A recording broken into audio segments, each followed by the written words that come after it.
The other day I was watching a video on YouTube about a guy who nearly cut his hand off with a miter saw. It was a scary injury for sure. And as it turned out, he was using the saw exactly like you and I probably have used it many times.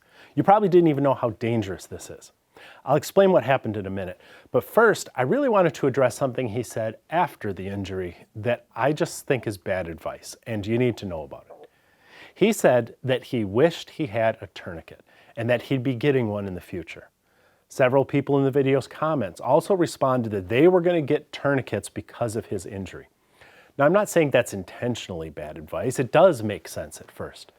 But as someone who has also had a very serious hand injury several years ago, I've learned quite a bit about what to do and what not to do. And using a tourniquet can be a terrible idea for someone with that type of hand injury. Let me explain. My injury affected 2 fingers and a thumb. I'm not going to show you the worst images, but it was bad. It looks like this guy's was even worse. He nearly severed most of his fingers. That's going to bleed a lot. And it's natural to think, I'm going to bleed to death if I don't get this stopped. He even described using his belt to squeeze off the blood flow.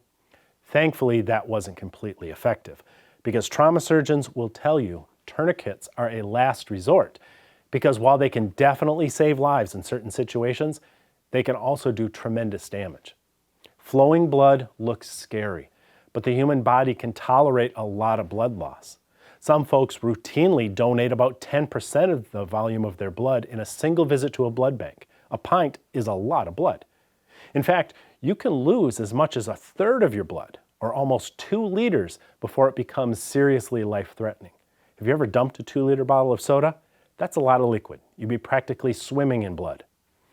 Yes, of course you want to slow the bleeding as much as you can, but a tourniquet can completely cut off circulation and lead to irreversible ischemic injury. Even if you've lost fingers, a tourniquet is going to cut off blood flow to the ones that remain, and you may end up losing the whole hand. Tourniquets are for extreme bleeding, blood that's spurting or pumping or otherwise uncontrollable by any other means. Unless you cut an artery, you're probably better off packing the wound with lots of cloth or gauze and getting immediate medical care. I do keep a tourniquet in my first aid kit. I've made sure it's a good one and that I know how to use it. But I would only reach for it in an extreme situation. You're far more likely to just need gauze or even just a rag to get some direct pressure on the wound while you get help.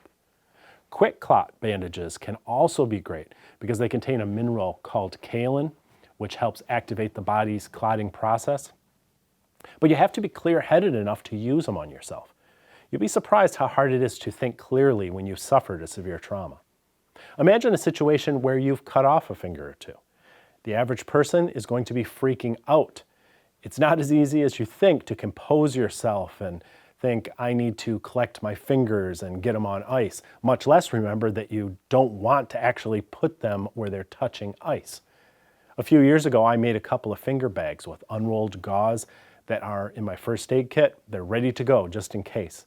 I intentionally made everything easy to handle without all my digits, including some instant cold packs. Knowing what to do now is way better than trying to figure it out under more challenging circumstances. Another thing I learned is don't drive yourself to the hospital if the wound is very serious. You're not going to be thinking clearly. You may go into shock. You may even pass out. Get someone else to drive you, even if it means calling an ambulance. And finally, if you ever have a serious hand injury that requires an emergency room visit, insist that a hand specialist look at it. That's typically an orthopedic or a plastic surgeon. The emergency room doctor I had just sewed me up and sent me home. I went to a family doctor the next day, and thankfully, he sent me to a specialist who could immediately operate on my damaged tendon. If another day or 2 had passed, I may never have regained control of my fingers. Now, I realize this is a lot to know, and you probably don't think you need to know it, because nobody ever thinks this is going to happen to them, but it absolutely can. As for the mistake that almost cost the guy his hand, it's something I've done many times, and you probably have as well. He was cutting on a miter saw that wasn't fastened down. It was just sitting on the tailgate of his truck. Lots of folks don't think anything of that because it's a portable tool, and it seems heavy enough to stay put. But if the wood pinches the blade as you're cutting into it, All that rotational force is transferred directly into the saw, and it can easily jump right off the bench. Here's a kickback I had several years ago. Fortunately, I had my saw fastened down.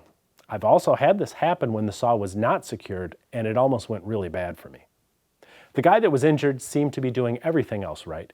His free hand wasn't too near the blade. He was even using the saw's clamp to hold the workpiece down, something almost nobody does. But when that thing jammed, the saw lifted several inches into the air, and there was just no controlling it. In a split second, his hand got into the blade, which was still tilted down enough that the guard hadn't fully retracted. This isn't a criticism of him. Like I said, I've done the same thing. Most of you probably have too. The lesson is to secure your saw with screws or clamps to some sort of surface, and don't cut warped lumber with it. If it won't lay flat, it's far more likely to bind, so use a different tool for those cuts. Speaking of a different tool, check this one out. This one is a bit of a specialty tool that doesn't get much credit until that job comes along where you need it, and then it just comes out and saves the day. It's essentially an adjustable template for cutting rectangles up to just under 24 inches or 600 millimeters in either direction. And you can expand its capacity up to 100 inches or 250 centimeters with optional extensions. I originally got mine to cut a plate opening for a homemade router table. Then it came out again when I needed a sink opening in a homemade countertop. Now it gets used mostly for cutting juice grooves and cutting boards and other odd tasks where I just need neat, accurate rectangles. It's solidly built from anodized aluminum and steel. It's self-squaring, and it's easy to adjust. You can use any clamp to secure it to your work, but they do make optional low-profile clamps which keep the surface free from any potential obstruction. And it's compatible with any router. They even provide an anti-tilt shoe for stability while you cut. Like I said, the VariJig is a specialty tool that may not be a daily user, but when you do need it, it will prove why it gets the moniker of cool tools in so many shops. Check it out at the link below.